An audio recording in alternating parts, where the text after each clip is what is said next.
오늘 우리에게 주시는 하나님의 말씀을 봉독합니다. 신약성경 사도행전 2장 1절에서 13절까지의 말씀입니다.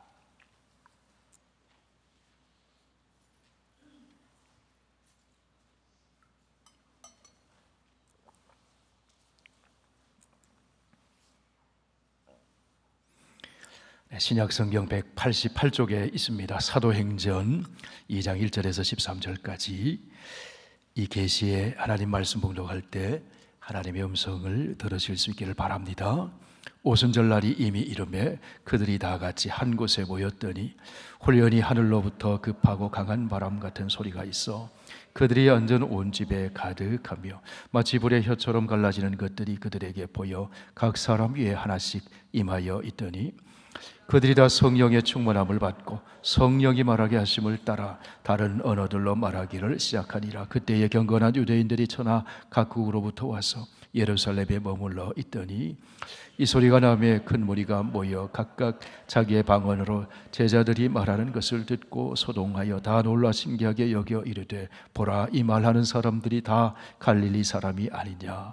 우리가 우리 각 사람이 난 곳 방언으로 듣게 되는 것이 어찌 됨이냐. 우리는 바데인과 메데인과 엘람인과 또 메소포다미아, 유대와 갑바도기아, 본도와 아시아, 부르기아와 밤빌리아, 애굽과 및 구레네에 가까운 리비아 여러 지방에 사는 사람들과 로마로부터 온 나그네 곧 유대인과 유대교에 들어온 사람들과 그레데인과 아라비아인들이라. 우리가 다 우리의 각 언어로 하나님의 큰 일을 말함을 듣는도다 하고 다 놀라며 당황하여 서로 이르되 이 어찌 된 일이냐 하며 또 어떤 이들은 조롱하여 이르되 그들이 새 술에 취하였다 하였더라. 아멘. 아버지 하나님, 증거되는 말씀, 읽고 나누는 말씀이 진리의 성령이 함께 하심으로 하나님 말씀 되게 하여 주옵소서. 예수님 이름으로 기도하옵나이다. 아멘. 네, 오늘은 교회의 절기상 성령 강림 주일입니다. 우리 기독교에서는 구약의 이스라엘 백성과 달리 지키는 중요한 절기가 있습니다. 구약의 이스라엘 백성들은 유월절, 오순절, 초막절, 나팔절 이런 절기들을 지켰어요. 오늘도 유대교회인들은 이런 절기들을 지키고 있습니다. 그러나 그들은 주 예수 그리스도를 모르고 있습니다. 기독교에서 지키는 절기는 대림절, 성탄절, 사순절, 부활절, 그리고 성령 강림절. 어떤 차이가 있는 것일까요? 다 예수 그리스도와 관련된 절기라는 겁니다. 대림절에 우리는 구약에서 예언되고 약속하신 예수 그리스도의 오심을 기다립니다. 하나님의 아들 예수 그리스도께서 이 땅에 오셨습니다. 성탄절입니다. 고난당하시고 십자가에 죽으셨습니다. 사순절입니다. 죽음을 이기고 부활하셨습니다. 부활절입니다.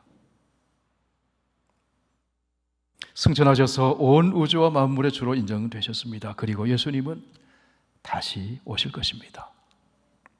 보혜사 파라클레토스이신 예수 그리스도의 오심과 다시 오심 사이에 이미 임한 예수 그리스도와 함께 이미 임한 종말과 다시 오셔서 완성하실 종말 그 사이에 또 다른 보혜사이신 성령이 우리 곁에 오셔서 우리와 함께 하십니다. 물론 구약시대에도 성령이 임하였습니다. 예언자나 하나님이 쓰시는 일부 사람에게 하나님의 영 성령이 임했습니다. 그러나 오순절 성령 강림은 차원이 다릅니다. 만민에게 하나님의 영이 임했습니다. 남녀노소를 막론하고 남종 여종 성령이 임하셨어요.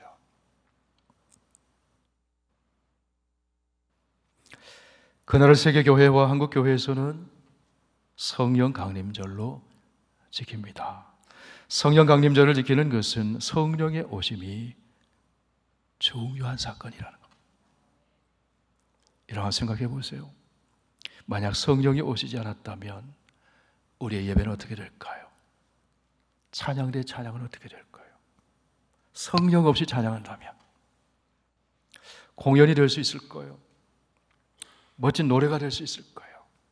그러나 하나님을 만나고 하나님께 영광 돌리는 찬양과 예배가 되지 않을 거예요. 성령 없이 설교한다고 생각해 보세요. 세상에 좋은 말 전하는 강연과 다를 바 없을 거예요. 그러나 하나님 말씀을 읽고 설교할 때, 성령이 역사하실 때 우리 하나님을 만납니다. 하나님의 음성 듣습니다. 그 말씀이 하나님의 말씀이 되는 거예요. 그만큼 성령의 오심이 중요한 사건이라는 겁니다. 성령의 오심으로 제자들의 삶이 완전히 달라졌습니다. 숨고 도망치고 두려워했던 제자들이 담대해졌어요. 시기하고 혈기 많던 제자들이 마음이 하나가 되고 사랑의 사람, 섬기는 사람으로 바뀌어졌습니다. 구약의 말씀이 새롭게 열리고 십자가가 해석되어졌습니다. 무수하게 가르쳐 주셨던 예수님의 말씀이 깨달아졌어요. 아하, 예수님이 그때 그래서 그 말씀 하셨구나. 예수를 모른다고 했던, 예수님을 부인했던 베드로와 제자들이 예수가 그리스도시요 주님이시라고 전했습니다. 성령의 역사하심으로 병든 자를 고쳤습니다. 성령의 역사하심으로 귀신을 쫓아냈습니다. 성령의 역사하심으로 고난을 이겨냈습니다. 오순절 성령이 오신 이후에 달라졌어요. 그렇기 때문에 교회에서는 성령 강림절을 중요한 절기로 지키는 겁니다. 얼마 없는 말씀을 보면 오순절에 예수님의 부활을 목격한 제자 공동체가 한 곳에 모여 있었습니다. 11제자, 마띠아까지 합치면 12제자, 120명의 제자 공동체가 함께 모여 있는데 성령이 임했습니다. 오순절에 임했습니다. 오순절은 6월절에서 시작하여 50일째 되는 날입니다. 첫 열매를 추수하여 하나님께 바치는 절기입니다. 이날은 예수님이 부활하신 날로부터 50일 되는 날이기도 합니다. 6월절에 예수님이 어린 양으로 죽으시고 6월절 전에 죽으시고 6월절에 부활하셨어요. 부활의 날이 주님의 날이죠. 성령이 강림하신 날도 주님의 날입니다. 사도 요한이 주님의 계시를 받은 날도 주의 날이었습니다.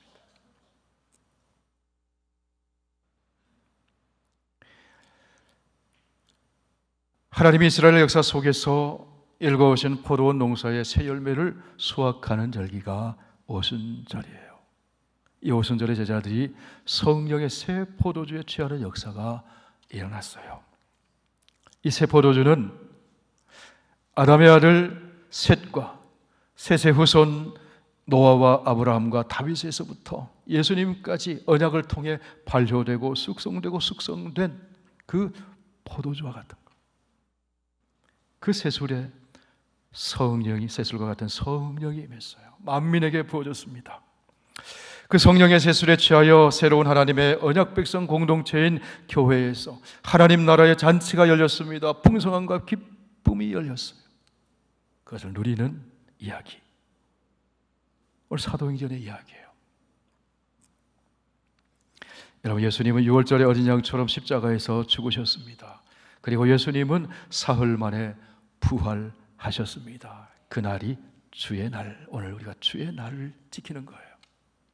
예수님 부활하신 후에 승천하시기까지 40일 동안 지상에 머물러 계셨어요. 그리고 40일 동안 예수님이 무엇을 하셨느냐 하면 제자들을 모아놓고 집중하여 성경 공부를 하셨어요. 성경 공부의 주제는 무엇일까요? 하나님 나라의 일입니다. 하나님 나라의 일에 대하여 예수님은 제자들에게 집중적으로 말씀하셨어요. 창세기에서 말라기까지 하나님의 관점에서 구약 성경을 해석해 주셨습니다. 예수 그리스도를 통해 도래하는 하나님 나라에 대해 가르쳐 주셨습니다. 산상수훈을 비롯한 예수님의 말씀을 통해 하나님 나라가 어떤 것인지를 집중해서 가르치셨어요. 사도행전 1장 3절에서 말씀합니다. 그가 고난받으신 후에 또한 그들에게 확실한 많은 증거로 친히 살아계심을 나타내사 40일 동안 그들에게 보이시며 하나님 나라의 일을 말씀하셨다. 성경 공부 가르치셨다. 그때 예수님은 제자들에게 말씀하셨습니다. 예루살렘을 떠나지 말고 내게서 들은 바 아버지께서 약속하신 것을 기다려라. 여러분, 아버지께서 약속하신 것이 무엇입니까? 또 다른 보혜사 성령님을 보내주시겠다는 거예요. 그럼 보혜사는 예수님이 보혜사예요. 요한일서 2장 1절에 보면 대언자가 있다 하셨는데 이 대언자가 파라클레토스, 보혜사도 파라클레토스. 예수님이 보혜사이시고 예수님이 아버지의 이름으로 보내시는 성령님은 또 다른 보혜사. 그 성령님이 오신다고 말씀하셨어요. 요한복음 14장에서 예수님이 이렇게 말씀하셨습니다. 내가 아버지께 구하겠으니 그가 또 다른 보혜사를 너희에게 주사 영원토록 너희와 함께 있게 하리니 그는 진리의 영이라. 세상이 능히 그를 받지 못하나니 이는 그를 보지도 못하고 알지도 못함이라. 그러나 너희는 그를 아나니 그가 너희와 함께 거하시며 또 너희 속에 계시겠습니다. 파라클레토스, 파라는 옆에 있다는 것이고 클레오는 불러냄을 받았다는 것이고 옆에서 불림받은 분, 곁에서 보호하시고 은혜 베푸시고 가르치시는 보혜사, 위로하시고 도와주시고 변호해 주시고 고아처럼 혼자 버려두지 아니하시는 분, 보혜사 성령님. 그 약속하신 성령이 오시기를 기다려라. 승천하시기 직전에 주님 또 말씀하십니다. 오직 성령이 너희에게 임하시면 너희가 권능을 받고 예루살렘과 온 유대와 사마리아와 땅끝까지 이르러 내 증인이 되리라. 성령이 오시면 권능을 받고 증인이 될 것이다. 그렇게 말씀하시고는 제자들이 보는 앞에서 승천하셨어요. 예수님의 승천하신 모습을 보고 제자들이 이제 어떻게 합니까? 예수님의 말씀에 순종해서 예루살렘을 떠나지 않고 한 곳에 모였습니다. 마가의 다락방에, 그 넓은 홀과 같은 큰 방에 함께 모여서 기도했어요. 며칠간 기도했습니까? 열흘 동안. 집중해서 말씀을 듣고 예수님으로부터 40일 동안 집중해서 말씀을 들었어요. 말씀이 심령 속에 가득했어요. 생각 속에 가득했어요. 그리고 말씀을 생각하며 주님 말씀을 떠올리며 집중해서 기도했어요. 열흘 동안. 그러자 어떤 일이 일어났습니까? 사도행전 2장 1절에서 4절. 부활하신 후 50일째 되는 날, 오순절 날에 우리 함께 읽어보실까요? 오순절 날이 이미 이름에 그들이 다 같이 한 곳에 모였더니 홀연히 하늘로부터 급하고 강한 바람 같은 소리가 있어 그들이 앉은 온 집에 가득하며 마치 불의 혀처럼 갈라지는 것들이 그들에게 보여 각 사람 위에 하나씩 임하여 있더니 그들이 다 성령의 충만함을 받고 성령이 말하게 하심을 따라 다른 언어들로 말하기를 시작했다. 집중적인 성경 공부와 집중적인 기도가 있은 후에 성령이 강하게 임했습니다. 여러분 오늘도 똑같아요. 하나님의 말씀을 집중해서 듣고 집중해서 기도하면 성령이 충만하게 임하는 거예요. 오순절에 성령이 임했어요. 성령이 어떻게 임했습니까? 세 가지 현상을 수반하면서 제자 공동체에 임했습니다. 먼저 성령이 청각적인 현상을 일으키면서 임했어요. 오늘 보면 2절 말씀을 보시기 바랍니다. 홀연히 하늘로부터 급하고 강한 바람 같은 소리가 있어 그들이 앉은 온 집에 가득하며. 성령이 많은데 급하고 강한 바람 같은 소리 내면서 임했대. 급하고 강한 바람 같은 소리, 영적인 소리, 하늘로부터 임하는 소리, 하늘의 숨소리, 하나님의 호흡, 루아흐, 하나님의 호흡 같은 바람 같은 소리가 사람들에게 임했어요. 성령을 불어넣어 주시는 생기와 같은 하나님의 영이 바람 소리를 내며 모여서 기도하는 제자들 공동체에 임했습니다. 성령의 바람이 제자들이 앉아있는 방에 가득 찼어요. 여러분, 성령이 임하시면요, 성령의 공기가 있습니다. 성령의 분위기가 있어요. 여러분, 어떤 예배의 자리, 어떤 기도의 자리 가면 성령의 분위기가 느껴지는 곳이 있어요. 세상의 낡은 공기와 채취들이 사라져버리고 성령의 새로운 공기, 성령의 새로운 기운, 성령의 새로운 숨결, 성령의 생기로 가득 차게 됐다는 겁니다. 성령이 그렇게 바람처럼 청각적인 현상을 수반하며 임했다는 겁니다. 사랑하는 여러분, 저와 여러분에게 바람 같은 성령의 생기가 가득하길 축원합니다. 주의 이름으로 모이는 우리의 공동체 가운데 성령의 생기가 가득 차기를 원합니다. 공기가 달라지기를 바랍니다. 오순절 성령이 임할 때 두 번째 나타난 현상은 시각적인 것이었어요. 3절 말씀을 함께 읽으실까요? 마치 불의 혀처럼 갈라지는 것들이 그들에게 보여 각 사람 위에 하나씩 임하여 있더니. 여러분, 캠프파이어를 한다든지 장작을 피워보면 불이 혀처럼 막 갈라져서 올라가잖아요.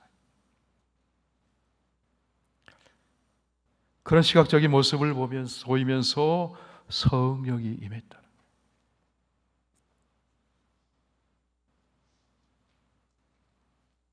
강력한 성령의 임재하심이 각자에게 한 사람 한 사람에게 머리에 임했다는 겁니다.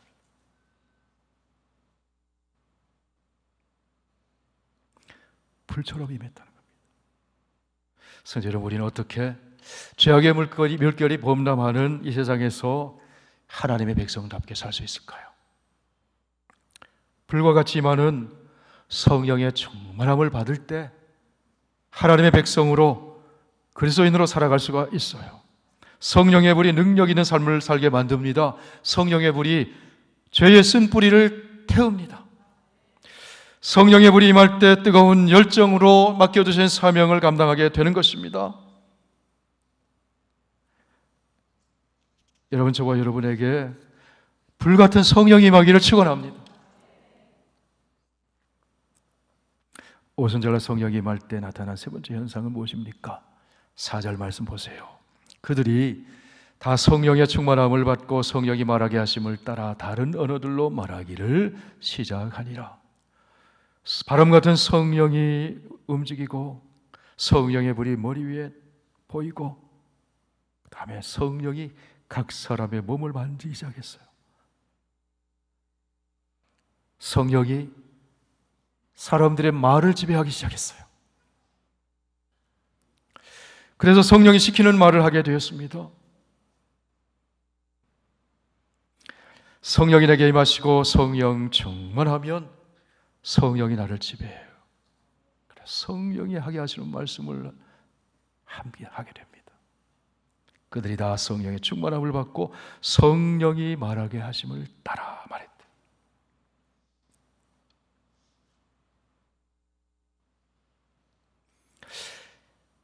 성령이 사람들의 말을 통제하고 다스렸다는 거예요. 성령이 다스리시면 함부로 말하지 않아요. 소금으로 고르게 함같이 덕을 세우는 말을 해. 마음이 소통하는 말을 하게 돼. 성령의 충만함을 받으니까 불통되었던 언어가 소통되었어요. 오순절 절기를 지키기 위해서 디아스포라 유대인들이 예루살렘에 모여들었는데 그들이 각 곳의 난곳의 방언으로 모국어처럼 들렸다는 거예요. 소통이 되었다는 겁니다. 성령의 충만함을 받으니까 바벨탑 사건으로 언어가 다 흩어져 버렸는데, 불통되었는데 소통되는 역사가 일어났다는 겁니다. 이런 언어가 소통되었다는 것은 생각이 소통되고 마음이 소통된다는 걸 말해요. 성령의 역사라는 겁니다. 아내와 남편이 이런 소통이 안 되고 마음의 소통이 안 됩니까?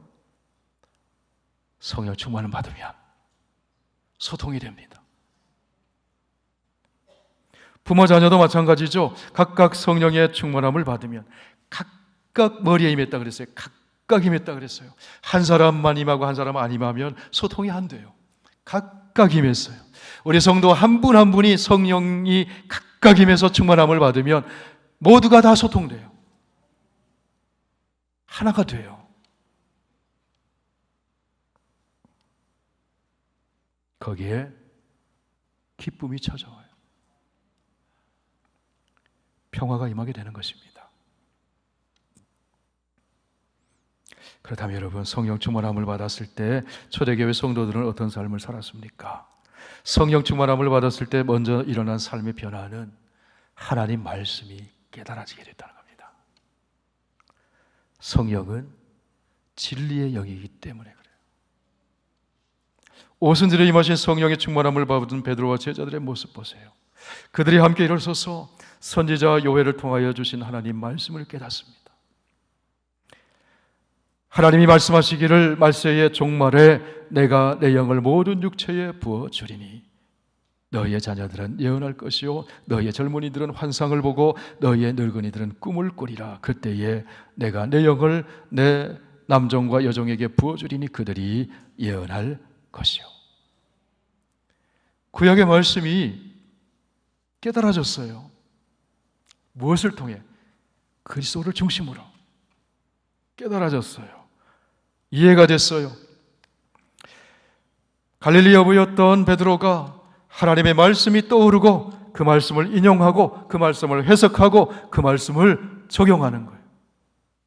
그 말세가, 그 종말이 지금이라는 거예요. 그 예언이 지금 성취되었다는 거예요.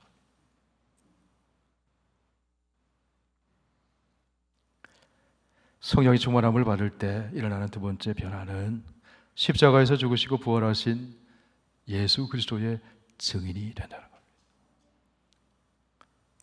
2장 22절 이하 말씀 보세요. 이스라엘 사람들아 이 말을 들으라. 너희도 아는 바와 같이 하나님께서 나사렛 예수로 큰 권능과 기사와 표적을 너희 가운데서 베푸사 너희 앞에서 그를 증언하셨느니라. 그가 하나님께 정하신 뜻과 미리 아신 대로 내준 바 되었거늘 너희가 법 없는 자들의 손을 빌려 못 박아 죽였으나 하나님께서 그를 사망의 고통에서 풀어 살리셨으니 이는 그가 사망에 매여 있을 수 없었음이라. 그런즉 이스라엘 온 집은 확실히 알지니 너희가 십자가에 못 박은 이 예수를 하나님이 주와 그리스도가 되게 하셨느니라.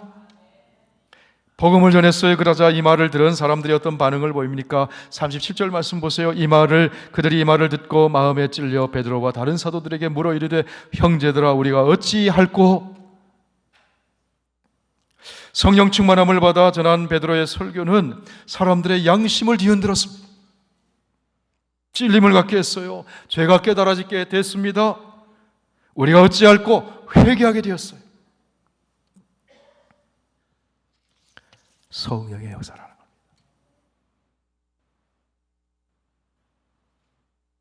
성령의 역사로 복음을 전하고 회개하는 역사가 일어나고 구원의 사건이 일어나게 되었다. 성령의 충만함을 받을 때 일어나는 세 번째 변화는 무엇일까요? 삶이 달라져. 사랑과 섬김의 삶을 살게 된다는 겁니다. 사도행전 2장 44절 이하의 말씀 우리 함께 읽어보실까요?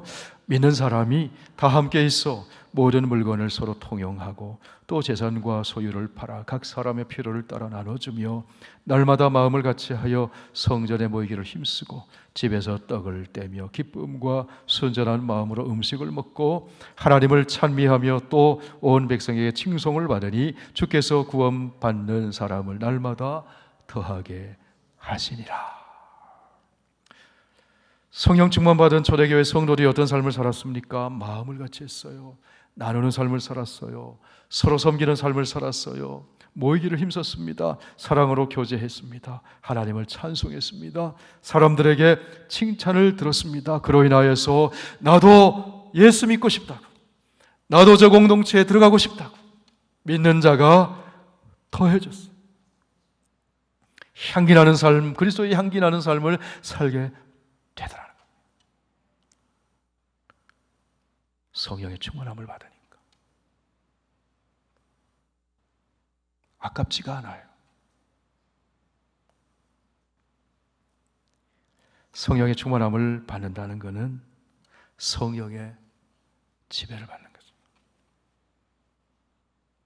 성령이 우리의 생각을 지배하고 성령이 우리의 마음과 감정을 지배하고 성령이 말을 지배하고 성령이 행동을 지배하니까 아름다운 삶을 살게 되더라는 거예요. 성도 여러분, 어떻습니까? 성령이 여러분의 생각을 지배하고 있으십니까? 성령이 여러분의 말을 지배하고 있으십니까? 성령이 마음과 감정을 지배하고 있습니까? 성령이 행동을 지배하고 있습니까? 여러분이 드리는 예배 성령이 지배하고 있습니까? 부르는 찬송 성령이 지배하고 있습니까?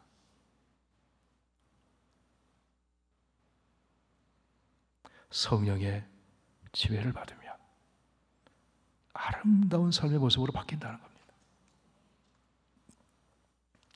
사랑하는 여러분, 예수 믿고 우리는 새로운 피조물, 새 사람이 되었어요. 그러면 여러분 어떻게 새 사람으로 살 수 있을까요? 성령을 받아야 돼요. 성령의 충만함을 받아야 새 사람 살 수 있어요. 그렇기 때문에 사도 바울을 통해서 하나님 말씀해 주십니다. 술 취하지 말라. 이는 방탕한 것이니 오직 성령으로 충만함을 받아라. 그러면 어떤 삶이 펼쳐집니까? 시와 찬송과 신령한 노래를 부르며 서로 감사하며 섬기는 삶을 살고 하나님께 영광 돌리는 삶을 살게 된다는 거예요. 성도 여러분, 우리가 어떻게 성령의 충만함을 받을 수 있을까요? 초대교회 성도들처럼 집중해서 말씀을 들어야 돼요. 읽어야 돼요. 배워야 돼요. 집중해서 기도를 해야 합니다. 그러면 성령의 충만함을 받아요. 말씀 읽지 않고 말씀 배우지 않고 성령 충만은 있을 수 없어요. 성령 충만은 말씀 충만이에요. 기도하지 않고 성령 충만할 수 없어요.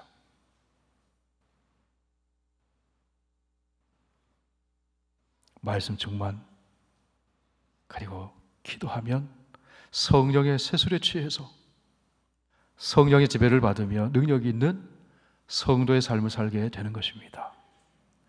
여러분, 성령님은 어떤 분이십니까? 성령은 생명의 영입니다. 성령은 사랑의 영입니다. 성령은 성결의 영입니다. 성령은 진리의 영입니다. 성령은 화평의 영입니다. 성령은 기쁨의 영입니다. 성령은 선교의 영입니다. 성령은 새 창조의 영입니다. 할렐루야. 성령의 세술에 취하여 성령의 지배를 받으며 생명을 살리고 사랑으로 섬기고 죄를 멀리하고 화평을 도모하고 기쁨이 충만하여서 복음을 전합니다. 성령의 세술에 취하여 성령의 지배를 받으면 하나님 나라를 이 땅에 이루어가는 새 창조의 일꾼, 하나님의 동역자로 살게 됩니다. 이 사람이 성령의 사람입니다.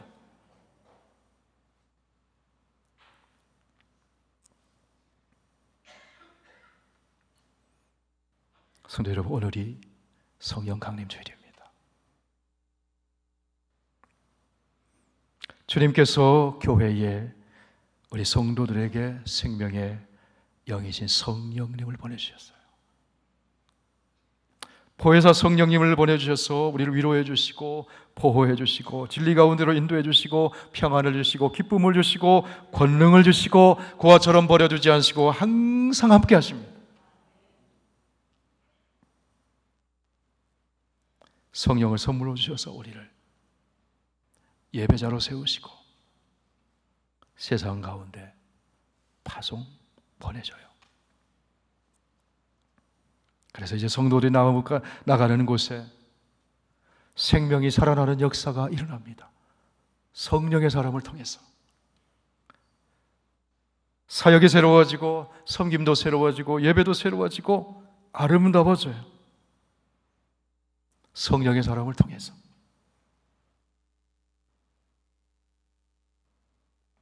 사랑하는 성도 여러분, 성령 강림주일을 맞이해서 성령의 세술에 취하여 성령의 지배를 받아 성령의 사람으로 사는 저와 여러분 다 되시기를 축원합니다. 이제 오늘 성령 강림주일이 복된 절기에 다 함께 성찬식에 참여하시겠습니다. 찬송가 190